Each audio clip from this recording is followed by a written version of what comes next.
अध्याय 2 बेबिलोनको सबैभन्दा धनी मानिस। प्राचीन बेबिलोनमा कुनै समय अर्काद नाम गरेको एकजना धनी मानिस बस्थ्यो। उसको अपार धन सम्पत्तिको चर्चा टाढा टाढासम्म फैलिएको थियो। त्यसबाहेक उसको दान दिने बानी पनि चर्चित थियो। ऊ मन खोलेर दान दिन्थ्यो, परोपकारका काम गर्थ्यो, आफ्नो परिवारप्रति उदार थियो र खुल्ला हातले खर्च गर्थ्यो। हरेक वर्ष जति खर्च गरे पनि उसको सम्पत्ति त्यति नै बढ्थ्यो। एक दिन उसका बाल्यकालका केही साथीहरू ऊ भएको ठाउँमा आएर भने, अर्काद, तिमी धेरै भाग्यमानी छौ। तिमी बेबिलोनको सबैभन्दा धनी मानिस बनिसकेको छौ। हामी भने बल्ल तल्ल जीवनयापन गरिरहेका छौँ। तिमी राम्रो कपडाहरू लगाउँछौ र मिठो भोजन गरेर आनन्द लिन सक्छौ। हामीसँग हाम्रो परिवारले भरपेट खान र राम्रा कपडाहरू लाउन सक्ने जति धन पनि छैन। कुनै दिन परिवारले भरपेट खाएको देख्दा हाम्रो खुसीको सीमा रहँदैन। कुनै समय हामी एउटै जस्ता थियौँ। हामीलाई एउटै शिक्षकले पढाएका हुन्। हामी एकैसाथ खेल्दै ठुला भएका हौँ। पढाइ र खेलमा तिमी हामीभन्दा कहिल्यै अगाडि थिएनौ। त्यसपछि पनि तिम्रो अवस्था हाम्रोभन्दा राम्रो थिएन। हामीलाई थाहा भएसम्म तिमीले हाम्रोभन्दा कडा मेहनत पनि गरेका छैनौ। फेरि के कारणले गर्दा? भाग्यले तिमीलाई साथ दियो। कसरी तिमीलाई सारा खुसी दियो? तिम्रो जति हकदार हुँदाहुँदै पनि भाग्यले हामीलाई साथ किन दिएन? साथीहरूको कुरा सुनेर अर्कादले भन्यो, यदि तिमीहरूलाई पैसाको समस्या परिरहेको छ भने या त तिमीहरूले पैसा जम्मा गर्ने नियम थाहा पाएनौ या थाहा पाएर पनि त्यसको पालना गर्दैनौ। भाग्य एउटा दुष्ट चिज हो। यसले कसैको पनि स्थायी रूपमा राम्रो गर्दैन। कसैमाथि मेहनत बिना धन वर्षा गरिदिन्छ र ऊ लगभग बर्बाद हुन्छ। भाग्यको कृपा भएपछि मानिसले जथाभावी खर्च गर्न थाल्छ र केही समयमै आफ्नो सबै सम्पत्ति सकाउँछ। उसको सम्पत्ति त सकिन्छ, ऊभित्रका इच्छाहरूको भोग पनि बाँकी रहन्छ। भोग शान्त गर्नका लागि अब उसँग पैसा बाँकी हुँदैन। भाग्यको कृपा हुने मानिसहरूमध्ये धेरैजना कन्जुस पनि बन्छन् र आफ्नो सम्पत्ति समेटेर राख्छन्। उनीहरू खर्च गर्न डराउँछन्। सम्पत्ति सकियो भने फेरि त्यसलाई प्राप्त गर्न सक्ने योग्यता आफूमा छैन भन्ने उनीहरूलाई थाहा हुन्छ। यसबाहेक उनीहरूलाई चोर र डाकाहरूदेखि पनि डर हुन्छ। यसरी उनीहरूको जिन्दगी खोस्ता जस्तो र कष्टकारी हुन्छ। सायद यस्ता मानिसहरू पनि होलान् जसले मेहनत बिना कमाएको धनलाई बढाएर सुखी नागरिकका रूपमा जीवन बिताएका छन्। तर यस्ता मानिसहरू धेरै कम छन्। मैले आजसम्म कथामा सुनेको बाहेक यस्तो मानिस कहिल्यै देखेको छैन। यदि तिमीहरूलाई मेरो कुरामाथि विश्वास लागिरहेको छैन भने आफ्ना परिचित मानिसहरूमध्ये पैतृक सम्पत्ति अचानक मिलेका मानिसहरूलाई हेर। के मैले भने जस्तै हुँदैन? अर्कादका साथीहरूले पैतृक सम्पत्ति प्राप्त भएकाहरूका बारेमा यो कुरा सत्य भएको स्वीकार गरे। उनीहरूले अर्कादलाई ऊ कसरी धनी बन्यो भनेर विस्तारका साथ बताउन आग्रह गरे। अर्कादले भन्न थाल्यो, आफ्नो जवानीमा मैले चारैतिर सुख र सन्तुष्टि दिने धेरै राम्रा चिजहरू देखेँ। सम्पत्तिले यी सबै शक्तिहरूलाई बढाइदिने पनि देखेँ। धनमा शक्ति हुन्छ। धन छ भने सबै कुरा सम्भव हुन्छ। तिमी आफ्नो घर सबैभन्दा महँगो सामानले सजाउन सक्छौ। विदेश यात्रामा जान सक्छौ। संसारका जुनसुकै देशका व्यञ्जनहरूको स्वाद चाख्न सक्छौ। सुनारबाट आकर्षक गहनाहरू किन्न सक्छौ। ईश्वरको भव्य मन्दिर बनाउन सक्छौ। यसबाहेक पनि इन्द्रियलाई आनन्द र आत्मालाई सुख प्राप्त हुने कुराहरू पनि गर्न सक्छौ। यी सबै कुराहरू थाहा भएपछि मैले जिन्दगीका सबै राम्रा चिजहरू प्राप्त गर्ने सङ्कल्प गरेँ। मैले निर्णय गरेँ, म टाढा उभिएर सुखी मानिसहरूको ईर्ष्या गर्नेहरू जस्तो बन्ने छैन। म सस्तो कपडाबाट सन्तुष्ट हुने छैन। म गरिब मानिसहरूको जस्तो जिन्दगीबाट सन्तुष्ट हुने छैन। यसको विपरीत म राम्रा चिजहरूबाट यस ठाउँमा आफैलाई एक सम्मानित अतिथि बनाउने छु। तिमीहरूलाई थाहै छ, मेरा बुवा एक सानो व्यापारी हुनुहुन्थ्यो। हाम्रो परिवार भने ठुलो थियो। त्यसैले मलाई पैतृक सम्पत्ति मिल्ने अलिकति पनि आश थिएन। तिमीहरूले भने जस्तै ममा तीव्र बुद्धि या विशेष योग्यता पनि थिएन। यस्तो अवस्थामा मैले यदि आफ्ना इच्छाहरू पुरा गर्नु छ भने मलाई समय र ज्ञानको आवश्यकता भएको अनुभव गरेँ। जहाँसम्म समयको प्रश्न छ, यो सबैसँग प्रचुर मात्रामा हुन्छ। तिमीहरू सबैसँग धनी बन्नको लागि चाहिने धेरै समय थियो। तिमीहरूले समय बर्बाद गर्यौ। तिमीहरूका अनुसार तिमीहरूसँग सम्पत्तिको नाममा तिमीहरूको परिवार मात्रै छ। जहाँसम्म ज्ञानको प्रश्न छ, तिमीहरूलाई याद छ होला, हाम्रा शिक्षकले हामीलाई ज्ञान दुई प्रकारको हुन्छ भन्ने कुरा सिकाएका थिए। एक प्रकारको ज्ञानलाई हामी सिकेर जान्दछौँ। अर्को प्रकारको ज्ञान आफूलाई थाहा नभएको कुरा कसरी पत्ता लगाउने भन्ने प्रशिक्षण हो। मैले धन सम्पत्ति कसरी सङ्ग्रह गर्ने भनेर पत्ता लगाउने निर्णय गरेँ। यसको तरिका थाहा हुने बित्तिकै म धन सम्पत्ति सङ्ग्रह गर्नमा ध्यान दिनेछु भनेर सङ्कल्प गरेँ। मलाई लाग्यो यस संसारमा रहुन्जेल जिन्दगीको आनन्द लिनुपर्छ। यस संसारबाट गएपछि हामीलाई पर्याप्त दुःख मिल्नेछ। मलाई रेकर्ड गर्ने ठाउँमा रेकर्ड गरेर नक्कल गर्ने काम मिल्यो। मैले हरेक दिन कैयौँ घन्टासम्म मृदापत्र, माटोमा लेखिएको पत्रमा मेहनत गरेर लेखिरहेँ। महिनौँ मेहनत गरेर पनि मैले पैसाको नाममा अलिकति पनि जम्मा गर्न सकिनँ। भोजन, कपडा, पूजा आदि धेरै कामहरूमा मेरो सारा कमाइ सकिन्थ्यो। यस्तो परिस्थितिमा पनि मेरो सङ्कल्प कम भएन। एक दिन एकजना साउ अल्गेमिस्ट, सिटी मास्टर अर्कादको मालिक कहाँ आए। उनले 9औं नियमको नक्कल मागे र मसँग भने, मलाई यो 2 दिनमा चाहिन्छ। यदि यो काम समयमै पुरा भयो भने मैले तिमीलाई एउटा तामाको सिक्का दिनेछु। त्यो धेरै लामो काम थियो। मैले कडा मेहनत गरेँ। अल्केमिस्ट आउँदा काम अधुरै थियो। उनले मसँग रिसाउँदै, यदि तिमी मेरो नोकर भइदिएको भए मैले जानेको थिएँ भनेर उनले ममाथि हात उठाउन सक्दैनन् भन्ने मलाई थाहा थियो। सिटी मास्टरले ममाथि हात उठाउन दिँदैन थिए। मैले उनीसँग भने, अल्केमिस्ट, तपाईँ धेरै धनी हुनुहुन्छ। मलाई पनि कृपा गरेर धनी हुने तरिका सिकाइदिनुहोस्। यदि तपाईँले ममाथि यति कृपा गर्नुभयो भने रातभरि लगाएर भए पनि तपाईँको मृत्युपत्र सकिदिनेछु। उनले मतिर फर्कदै भने, तिमी धेरै चलाक रहेछौ। मलाई तिम्रो प्रस्ताव मन्जुर छ। मेरो कम्मर दुखिरहेको थियो। दियोको तेलको बास्नाले टाउको दुखिरहेको थियो। राम्ररी देख्न समेत सकिरहेको थिएन। तैपनि मैले रातभरि लेखिरहेँ। बिहान उनी आउँदा सबै लेखेर तयार भइसकेको थियो। मैले उनीसँग भने, अब मलाई दिएको वचन पुरा गर्नुहोस्। उनले दयालु हुँदै भने, तिमीले आफ्नो वचन पुरा गर्यौ बाबु। म पनि आफ्नो वचन पुरा गर्न तयार छु। म तिमीले जान्न चाहेको सबै कुरा बताइदिनेछु। म बुढो भइसकेको छु। बुढो मानिसलाई धेरै बोल्न मजा पनि लाग्छ। कुनै युवा बुढो मानिससँग सल्लाह लिन आउँछ भने उसलाई अनुभवबाट प्राप्त भएको ज्ञान मिल्छ। यदि कुनै युवाले बुढो मानिससँग भएको ज्ञान बितेको जमानाको हो भनेर सोच्छ भने उसलाई कुनै पनि लाभ प्राप्त हुन सक्दैन। यही कारण उनीहरूले यस ज्ञानलाई पाउन सक्दैनन्। एउटा कुरा सधैँ याद राख्नु, आज चम्किरहेको सूर्य तिम्रा बुवाका पालामा पनि चम्किन्थ्यो। संसार रहेसम्म चम्किरहनेछ। उनले अगाडि भने, युवाहरूको विचार तारा जस्तै हो, जसले सधैँ आकाशलाई चम्किलो बनाइरहन्छ। बुढाहरूको विचार चाहिँ जुन जस्तै हो, जसको चमकमा कुनै पनि फरक आउँदैन। त्यसैले समुद्रमा यात्रा गर्न मानिसहरूले जुनलाई आधार बनाएर आफ्नो दिशा निर्धारित गर्छन्। मेरा शब्दहरूलाई राम्रोसँग ध्यान दिएर सुन। यदि तिमीले मेरो कुरामा लुकेको सत्यता बुझ्न सकेनौ भने तिमीलाई रातभरि गरेको मेहनत बेकार लाग्न सक्छ। उनले आफ्नो मोटो आँखी भाउको बीचबाट मलाई तीखो दृष्टिले हेरे अनि मसिनो र सशक्त स्वरमा भने, म धनको बाटोमा आफ्नो कमाइको एक भाग आफैसँग राख्ने फैसला गरेपछि मात्रै पुगे। यदि तिमीले पनि यस्तै गर्यौ भने छिट्टै धनी हुने बाटोमा पुग्नेछौ।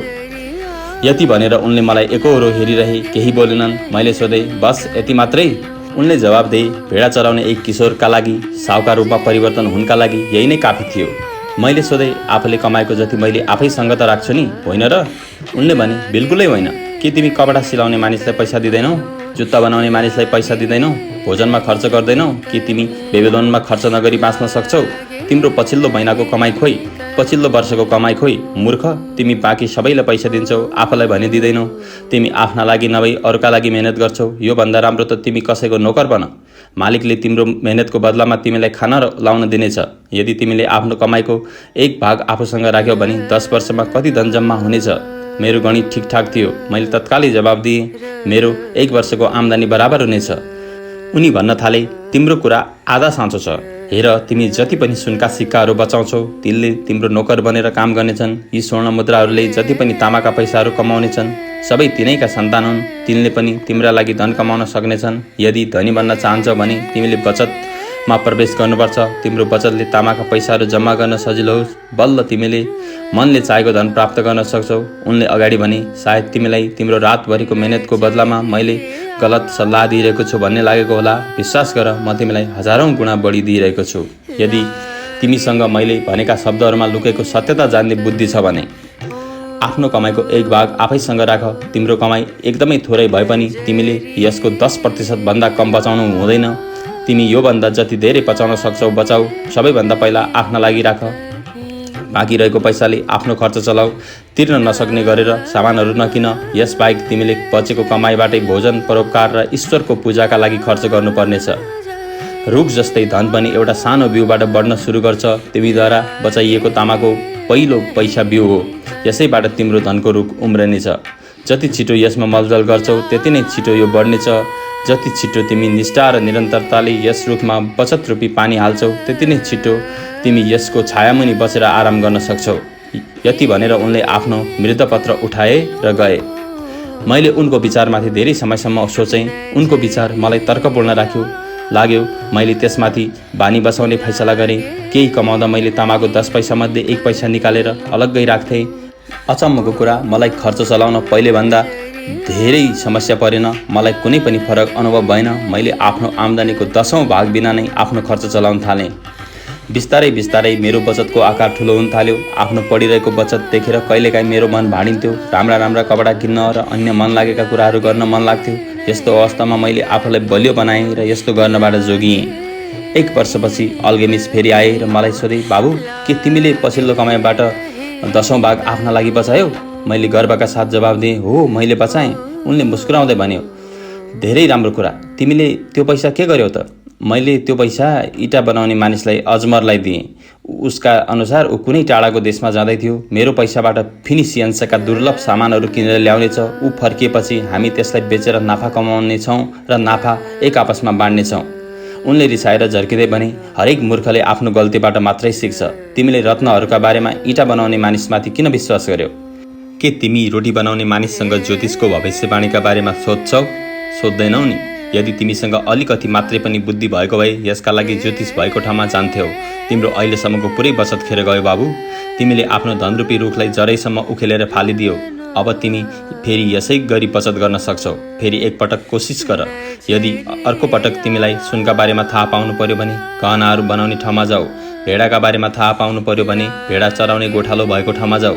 सल्लाह मानिसहरूले सित्तैमा दिन्छन्, तर यसका बारेमा सतर्क रहनु आवश्यक हुन्छ। स्वीकार गर्न योग्य सल्लाहलाई मात्र स्वीकार गर।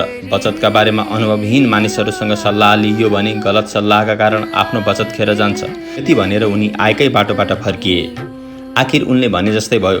बदमास फिनिसियन्सले रत्न जस्तै देखिने खालको काँचका सस्ता टुक्रा अजमरलाई भिडाइदिए। अल्गेमिसले भने जस्तै गरी दोस्रो पटक पनि मैले आफ्नो कमाइको 10औं भाग बचाएँ। अब मलाई बचत गर्ने बानी परिसकेको थियो। त्यसकारण मेरा लागि यो काम गाह्रो थिएन। 1 वर्षपछि अल्गेमिस फेरि मैले काम गर्ने कोठामा आए र मसँग सोधे, हाम्रो पछिल्लो भेटघाटपछि तिमीले यसमा कतिको कोसिस गर्यौ? मैले जवाब दिएँ, मैले आफ्नै लागि बचत गरेर 10औं भाग बचाएँ। हतियार बनाउने मानिसलाई उसको सामान खरिद गर्न दिएको छु। मलाई हरेक 4 महिनामा ब्याज आउँछ। यो तिमीले राम्रो गर्यौ। अब मलाई बताऊ, तिमी त्यस ब्याजबाट आएको पैसालाई के गर्छौ? रमाइलो गर्छु, मिठा खानेकुरा, राम्रो खालको रक्सी र केक किन्छु। एउटा रातो रङको ज्याकेट किनिसकेको छु। अब छिट्टै यात्राका लागि एउटा खच्चर किन्दैछु। मेरो कुरा सुनेर उनी हाँसे। तिमी आफ्नो बचतको सन्तानलाई खाइरहेका छौ। तिमी कसरी त्यसले तिम्रा लागि काम गर्छ भनेर आशा गर्छौ? अनि तिम्रा लागि काम गर्न सक्ने त्यसको पनि सन्तान तिमीलाई कसरी प्राप्त हुनेछ? सबैभन्दा पहिले ती पैसाहरूको नोकरहरूका पनि सेनाहरू बनाऊ। त्यसपछि तिमीले पश्चाताप नगरी मोज गर्न सक्नेछौ। यति भनेर उनी गए। मैले उनलाई एकैपटक 2 वर्षपछि देखेँ। बुढो भएका कारण उनको अनुहारमा चाउरी परिसकेको थियो। ढाड थोरै कुप्रो परेको थियो। उनले मसँग सोधे, अर्कात के तिमीले सपना देखे जस्तै धन मिल्यो? मैले जवाब दिएँ, त्यति त मिलेको छैन, तर मसँग केही सम्पत्ति भने जम्मा भइसकेको छ। यो सम्पत्तिले ब्याज कमाउँछ र ब्याजले फेरि ब्याज कमाउँछ। के अहिले पनि तिमी इँटा बनाउने मानिससँग सल्लाह लिन्छौ? इँटाको बारेमा उसले राम्रो सल्लाह दिन्छ। यो सुनेर उनले भने, अर्कात तिमीले मैले दिएको एउटा ज्ञान राम्रोसँग सिक्यौ। पहिलो कुरा त तिमीले आफ्नो आम्दानीबाट कसरी कमभन्दा कम खर्च गर्ने भनेर सिक्यौ। अर्को, तिमीले त्यस क्षेत्रको अनुभव र ज्ञान भएको मानिससँग मात्रै सल्लाह लिनुपर्छ भनेर सिक्यौ। अन्त्यमा धनलाई आफ्ना लागि कसरी काम गराउने भन्ने कुरा सिक्यौ। तिमीले धन कसरी प्राप्त गर्ने, त्यसलाई कसरी आफूसँग राख्ने र त्यसको प्रयोग कसरी गर्ने भन्ने बारेमा सिक्यौ। अब तिमी जिम्मेवारी पद सम्हाल्न योग्य बनिसक्यौ। म अब बुढो भइसकेको छु। मेरो छोरा सधैँ खर्च गर्ने बारेमा मात्रै सोच्छ, कमाउने बारेमा अलिकति पनि सोच्दैन। मेरो बिजनेस धेरै फैलिसकेको छ। अब म त्यसलाई सम्हाल्न सक्दिनँ। यदि तिमीले निप्पर गएर मेरो बिजनेस सम्हाल्यौ भने म तिमीलाई आफ्नो पार्टनर बनाउनेछु। मैले निप्परमा गएर उनको बिजनेस सम्हाल्न थालेँ। उनको बिजनेस धेरै ठुलो थियो। ममा प्रबल महत्त्वाकांक्षा थियो। मैले सम्पत्ति सम्हाल्नका लागि चाहिने 3वटा नियममा निपुणता प्राप्त गरिसकेको थिएँ। यही ज्ञानको आधारमा मैले उनको सम्पत्तिको नाफालाई धेरै बढाइदिएँ। अल्गेमिस यस संसारबाट बिदा हुँदासम्म मसँग धेरै धन जम्मा भइसकेको थियो। उनको वचन अनुसार मलाई उनको सम्पत्तिको केही भाग प्राप्त पनि भयो। अर्काले आफ्नो कथा भनिसक्यो। एकजना मित्रले उसँग सोध्यो, तिमी साँच्चै नै भाग्यमानी थियौ, त्यसैले अल्गेमिसले तिमीलाई आफ्नो सम्पत्तिको केही भाग दिए। म एउटै कुरामा भाग्यमानी थिएँ। मैले उनीसँग भेट्नुभन्दा पहिला धनी बन्ने इच्छा गरेको थिएँ। के मैले 4 वर्षसम्म आफ्नो आम्दानीको 10औं भाग बचाएर ममा आफ्नो लक्ष्यसम्म पुग्ने धैर्यता छ भनेर प्रमाणित गरिन? के तिमी वर्षौंसम्म माछाको बानी अध्ययन गरेको माझीलाई भाग्यमानी भन्छौ ताकि उसले हरेक पटकको फरक हावाको साथमा आफ्नो जाल फ्याँक्न सकोस्? अवसर एउटा घमण्ड रूपी देवता हो। यसले आफूलाई तयार नगरेको व्यक्तिमाथि समय बर्बाद गर्दैन। अर्को एकजना साथीले प्रतिक्रिया दियो, पहिलो वर्ष बचत डुबेपछि पनि यसलाई कायम राख्ने तिम्रो दृढ इच्छा शक्ति तिमीसँग थियो। यसरी हेर्दा तिमी असाधारण मानिस हौ। अर्काले भन्यो, इच्छा शक्ति? बकवास। के तिमीलाई इच्छा शक्तिले मानिसलाई ऊँट जस्तो भारी चिज बोक्न सक्ने शक्ति दिन्छ जस्तो लाग्छ? इच्छा शक्तिले मानिसलाई गोरुले तान्न नसक्ने बेलगाडी तान्न सक्ने शक्ति दिन्छ। इच्छा शक्ति अरू केही होइन, आफूले पुरा गर्ने निर्णय गरेको काम गर्ने दृढ सङ्कल्प हो। त्यसबेला यदि कुनै काम गर्ने निर्णय गरियो भने त्यो काम सानै भए पनि त्यसलाई पुरा गरिन्छ। नभए महत्त्वपूर्ण काम गर्नका लागि आत्मविश्वास कसरी आउँछ? यदि मैले आफैसँग भनौँ, सहर जाँदा बाटोमा पर्ने पुल तर्ने समयमा म 100 दिनसम्म हरेक दिन सडकबाट एउटा सानो ढुङ्गा टिपेर नदीमा फाल्नेछु, त्यसबेला मैले यस्तो निर्णयलाई हरेक दिन पालना गर्नेछु। यदि कुनै दिन ढुङ्गा फाल्न बिर्सिएँ भने भोलि 2वटा ढुङ्गा फाल्नेछु भनेर सोच्नु गलत हो। मैले फेरि फर्केर भए पनि ढुङ्गा फाल्नेछु। कुनै दिन यो बेकारको काम हो। हरेक दिन ढुङ्गा फाल्नुको सट्टा एकैचोटि धेरै ढुङ्गा फालेर झन्झट समाप्त गरिदिनेछु भनेर पनि भन्दिनँ। यस्तो गर्दिनँ पनि। कुनै काम गर्ने फैसला गरेपछि मैले त्यसलाई पुरा गरेरै छाड्छु। बरु सुरुमै मबाट अव्यावहारिक काम नहोस् भन्ने कुराको ध्यान राख्छु। फेरि अर्को साथीले भन्यो, तपाईँका कुराहरू तर्कपूर्ण छन्। यदि यो साँचो हो भने झनै सजिलो काम पनि हो। तर सबै मानिसहरूले यस्तै गर्न थाले भने धन एउटाको हातबाट अर्काको हातमा कसरी पुग्छ? अर्काले जवाब दियो, जहाँ पनि मानिसहरूले श्रम गर्छन् त्यहाँ धन बढ्छ। यदि कुनै धनी मानिसले एउटा नयाँ भवन बनाउँछ भने के उसले गरेको खर्च गायब हुन्छ? हुँदैन। इँटा बनाउने मानिसलाई यसको 1 भाग जान्छ, मजदुरहरूलाई 1 भाग मिल्छ, रङ लगाउनेलाई 1 भाग मिल्छ र जसले भवन बनाउन मेहनत गरेका छन् उनीहरू सबैलाई त्यस धनको भाग मिल्छ। भवन बनेर तयार भएपछि के त्यो भवन लागत जति मूल्यवान हुँदैन? के भवन बन्नुका कारणले त्यस जग्गाको मूल्य बढ्दैन? धन जादु जस्तै गरेर बढ्छ। कुनै पनि मानिसले यसको सीमाको भविष्यवाणी गर्न सक्दैन। के फिनिसियन्सको समुद्री जहाजले विदेशमा गरेको व्यापारबाट कमाएको धनबाट बिरान समुद्री किनारमा भव्य सहर बनाइएको छैन? अर्को एउटा साथीले सोध्यो, त्यसो भए हामीलाई धनी बन्नका लागि के सल्लाह दिन्छौ?